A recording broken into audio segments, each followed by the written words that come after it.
नमस्कार मित्रांनो, मी अनिल घनवट, राष्ट्रीय अध्यक्ष स्वतंत्र भारत पक्ष आणि शेतकरी संघटनेचा माजी अध्यक्ष आहे.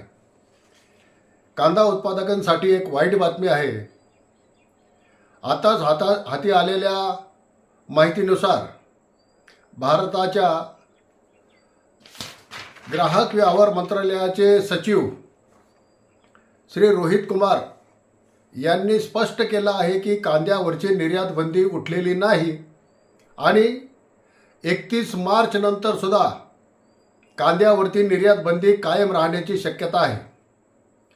कांद्याची निर्यात बंदी उठणार आहे अशी बातमी पसरल्यानंतर 1200-1250 रुपयांनी विकणारा कांदा 1800च्या पुढे गेला आणि यामुळे प्रचंड कांदा महाग झाला असं त्यांना वाटलं आणि येणाऱ्या हंगामामध्ये कांद्याचं उत्पादन कमी राहील असा त्यांच्याकडे अंदाज असल्यामुळे कांद्याची निर्यात बंदी उठलेली नाही आणि 31 मार्च नंतर सुद्धा उठवण्याची काही शक्यता नाही अशा पद्धतीचं स्पष्ट मत त्यांनी पत्रकारांना दिलेलं आहे.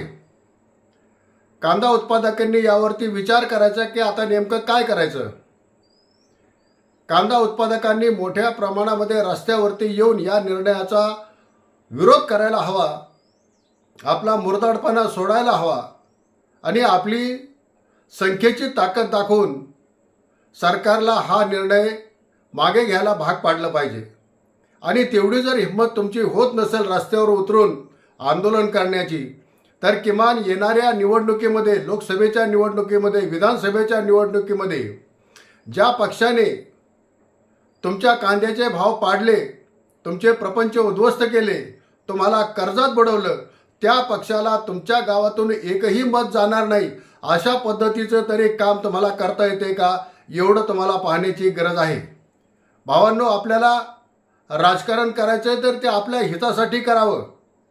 कुणी आपल्या जातीचा, धर्माचा, गावाला पाहुणा आहे म्हणून त्याला मत देऊन आपले प्रपंच उद्ध्वस्त करणं पुरे झाले. आता आपल्या लेकरा बाळांसाठी राजकारण करा, आपल्या प्रपंचासाठी राजकारण करा आणि ज्यांनी तुमच्या कांद्याचे भाव पाडले त्यांना मतं देऊ नका, एवढीच मी कळकळीची विनंती करतो. ग्राहकांनी आत्तापर्यंत सरकारं पाडली, कांदा खाणाऱ्यांनी आत्तापर्यंत सरकारं पाडली म्हणून कांद्याचे भाव कमी ठेवले जातात. एकदा सरकारच्या लक्षात येऊ द्या की कांदा पिकवणारे सुद्धा सरकारं पाडू शकतात.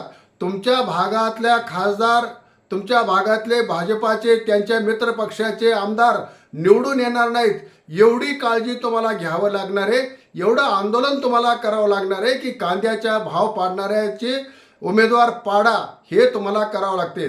कांद्याची निर्यात बंदी उठलेली नसताना सुद्धा तुमच्या खासदारांनी, तुमच्या भारतीताई पवारांनी पत्रकार परिषद घेऊन पत्रकारांपुढे मोठी शेखी मारली की आमच्या प्रयत्नांमुळे कांद्यावरची निर्यात बंदी उठली.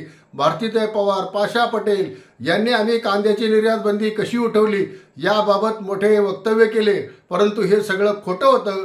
कांद्यावरची निर्यात बंदी उठलेली नाही आणि उठणारही नाही. तेव्हा आता काय करायचं हे कांदा उत्पादकांनी ठरवायचं. तुम्ही हिंमत दाखवली तर आम्ही तुमच्या पाठीशी आहोत आणि ह्या कांद्याचा प्रश्न कसा सोडवायचा हा आपण विचार करू शकतो, परंतु कांदा उत्पादकांनी लढायची तयारी दाखवली पाहिजे. एवढीच मी विनंती करतो आणि थांबतो. धन्यवाद.